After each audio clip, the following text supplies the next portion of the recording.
guys, it's Jamie again. Sorry it's been a while since I last did a video. It's been really crazy travelling around, and it's difficult to find a time to actually sit down and do videos because we've been getting up at about 10, about 10, maybe a little bit later if we've had a lie-in, and then we're pretty much getting ready, going to a conveni to get breakfast because there's no sort of restaurant really that will cater to our kind of eating in the morning, and then we're going straight out to our destination, going there for a few hours, and then probably coming back to the hotel in the evening. Sometimes we've been having a bit of a rest, have a bit of shower, that sort of thing, because it's really hot again here. Like seriously, it's about 27, 28 degrees, sometimes higher, which we're not used to, and doing a lot of walking in that heat as well is very difficult. So we've been having a bit of a rest and then maybe going out in the evening. Sometimes we've just gone out and done an all-day thing, so we don't even come back to the hotel for a break or anything. So it's been very long days, and we're going to bed about midnight, sometimes later. My boyfriend's been sending email updates every day to his relatives to sort of detail exactly what we've been doing on the trip. They're really interested to know exactly what has been going on whilst we're here. So I don't really know where to start. Obviously now we're in Osaka, so we came here on Saturday. It was a very busy travel day. Obviously everyone was going into the cities to do shopping and meet their friends, that sort of thing.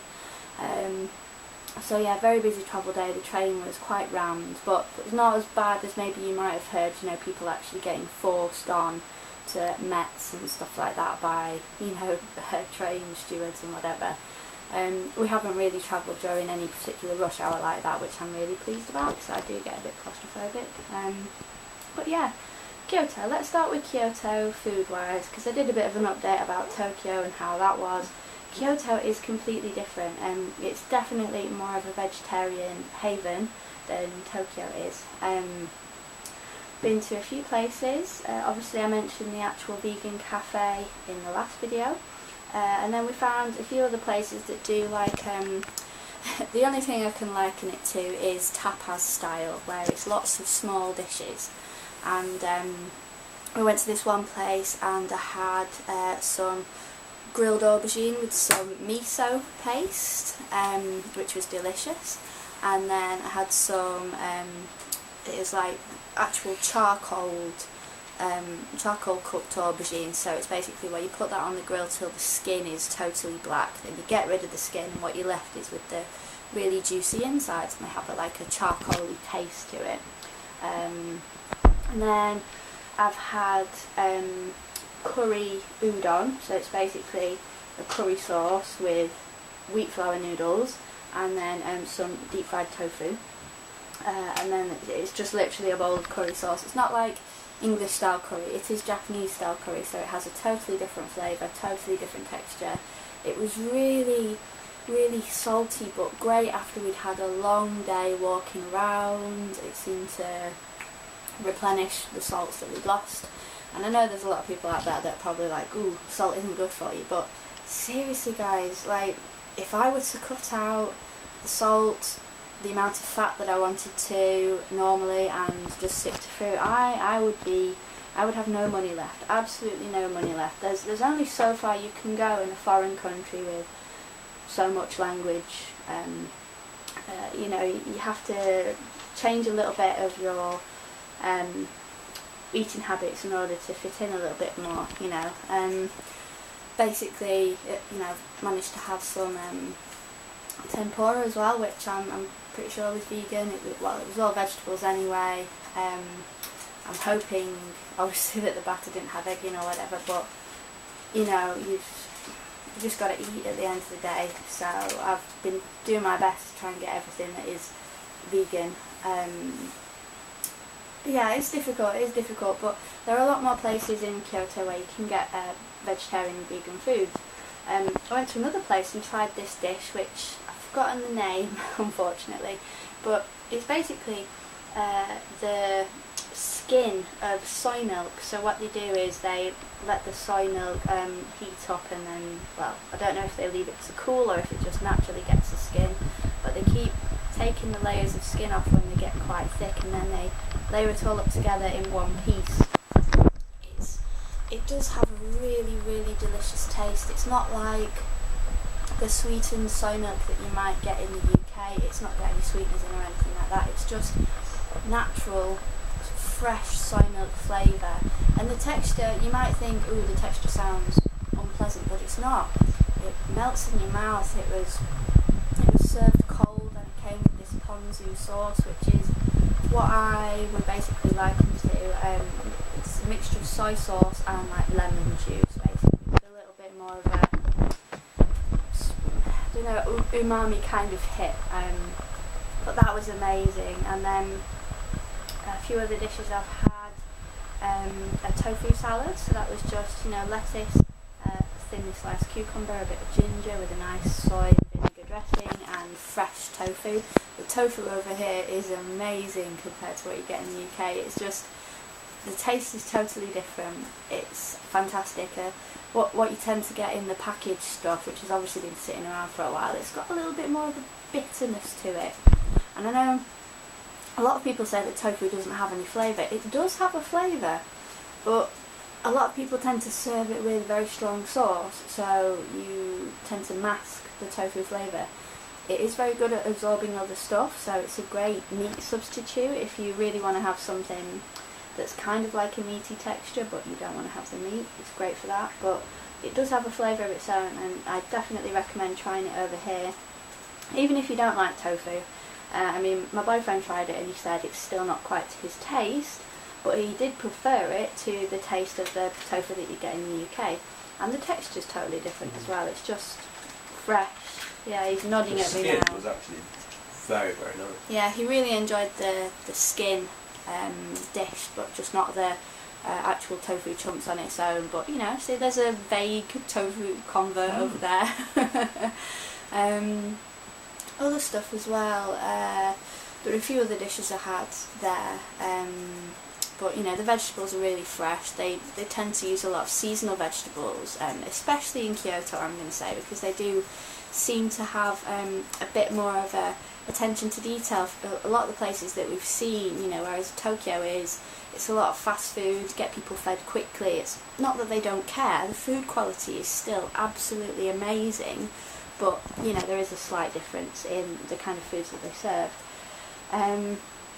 We haven't tried what's basically called monk style food, and that basically is loads of tiny dishes of different things. So you might get a little bit of pickled daikon, a little bit of tofu, a little bit of rice, a little bit of shredded daikon, maybe with some soy sauce on it, and a little bit of shiso leaf, and loads of other things as well that they take a long time to cook and prepare. We didn't get to try that in Kyoto, however it was rather more expensive than the foods that we've actually had, so maybe we might try something a little bit more that style when we get back to Tokyo, because we're going to be staying in a ryokan, which is a traditional Japanese style hotel. So the paper sliding doors, the tatami mats, and the futon as well that you pack away once you finish sleeping.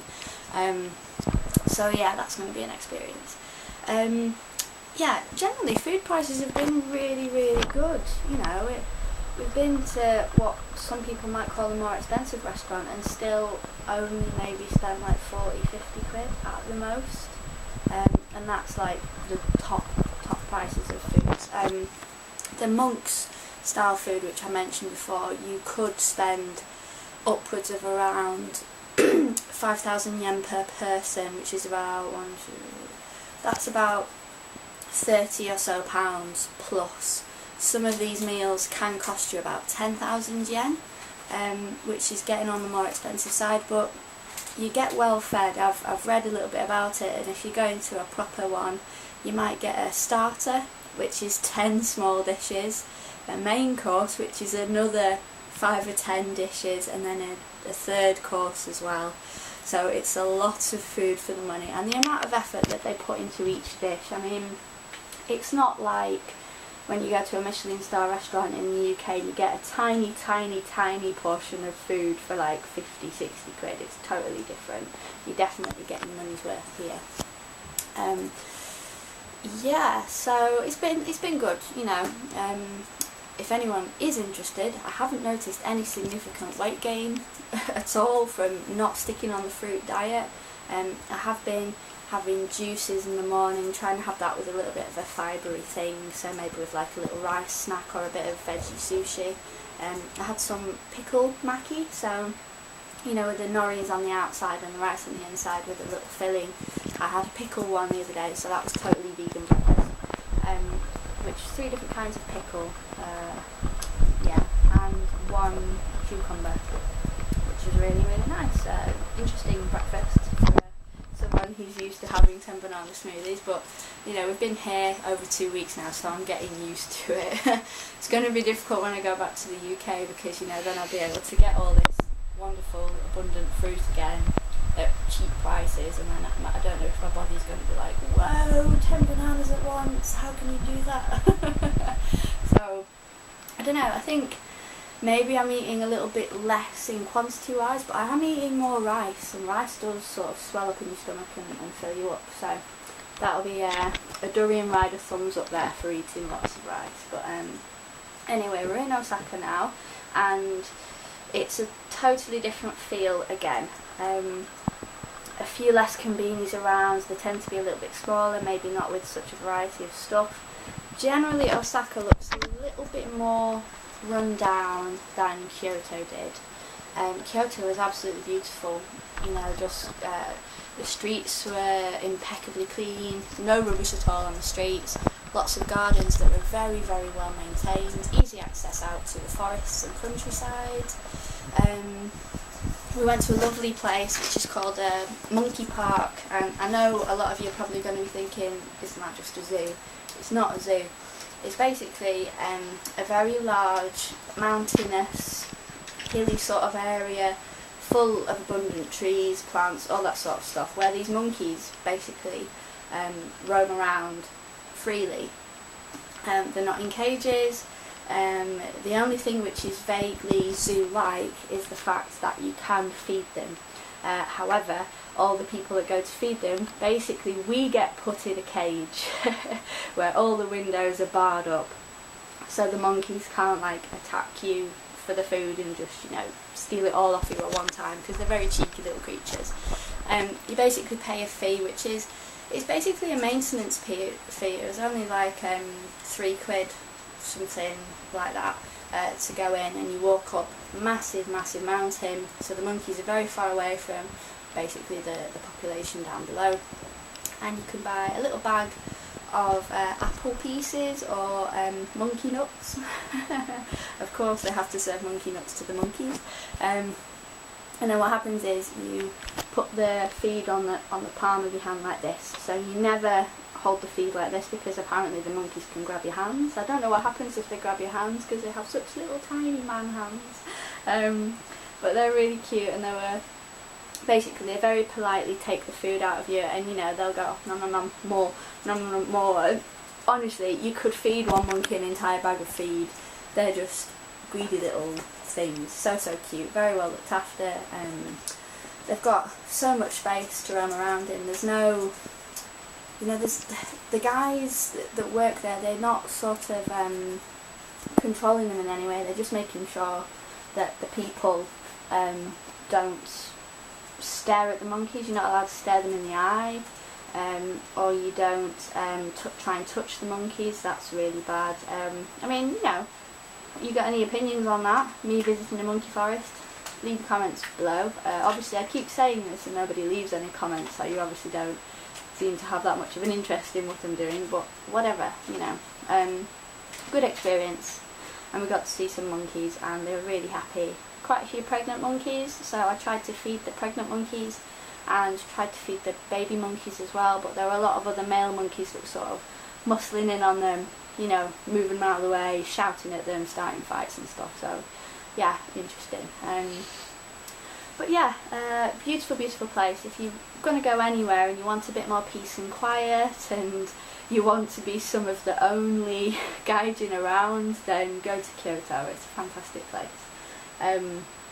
So Osaka, we're going to go today down south a little bit and visit places maybe like Dotonbori Street, which is a big foodie place apparently, and possibly Denden Town. I'm not really sure, it's a little bit further out, but that's like basically an otaku place, which is like a geek's paradise.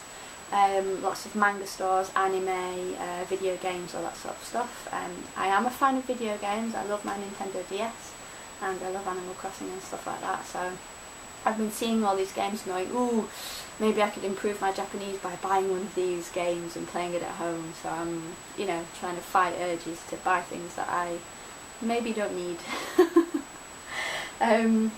It is an amazing place. There's so many people, and there's a lot of people that really take a lot of care into their appearance as well. It's, you know, you get something like that sometimes in the UK, but it tends to be like wealthier people that tend to do it. But generally here, everyone takes pride in their appearance. You know, they've all got immaculate hair, do their faces well, the guys as well, I'm not just talking the girls here. You know, they're very fashionable as well. You know, we've seen some older men wearing some really cool clothes, you know. And even the kids as well, you know, they wear a lot of fashionable stuff, and it's, fortunately I've not seen anything, you know, like kids having their ears pierced or babies having their ears pierced. That seems to be a thing they do in the UK. It's absolutely disgusting, you know, to make your child of 1 or 2 years old get their ears pierced. They don't know what's going on. It's not a good idea, you know. But anyway, won't go on about that now. Yeah, so I think that's all I'm going to say for now. We're in Osaka for another 2 days? 1 full day, 1 travel day, or is it another 2 full? All of today, all of tomorrow, and then moving onwards. Yeah, so we're in Osaka all of today, all of tomorrow, then leaving the day after. Then we're going to Tokyo just for 2 more nights, and then we're flying out home on the Friday. So I will try and do a few more videos to sort of summarise each place a little bit, and then I might talk a little bit more about some experiences that I've had after we get back. I know that sounds a bit of a stupid way of doing it, but honestly, we're just doing so much here. Sorry, my boyfriend just failed to put something on the side of the desk there. He's sat on the bed. The desk is just about a metre, less than a metre away, and he just failed to put it on the side. It just fell on the floor. That's why he was laughing at himself. It's shameful. Yeah, I will do more videos when I get back. It's just so difficult here to try and find time to do stuff, because I've got to do the video, prepare the video, and then upload the video, and the Wi-Fi here isn't very fast, so it just takes a lot longer to do. I really appreciate your patience, guys, for sticking with me, all that stuff.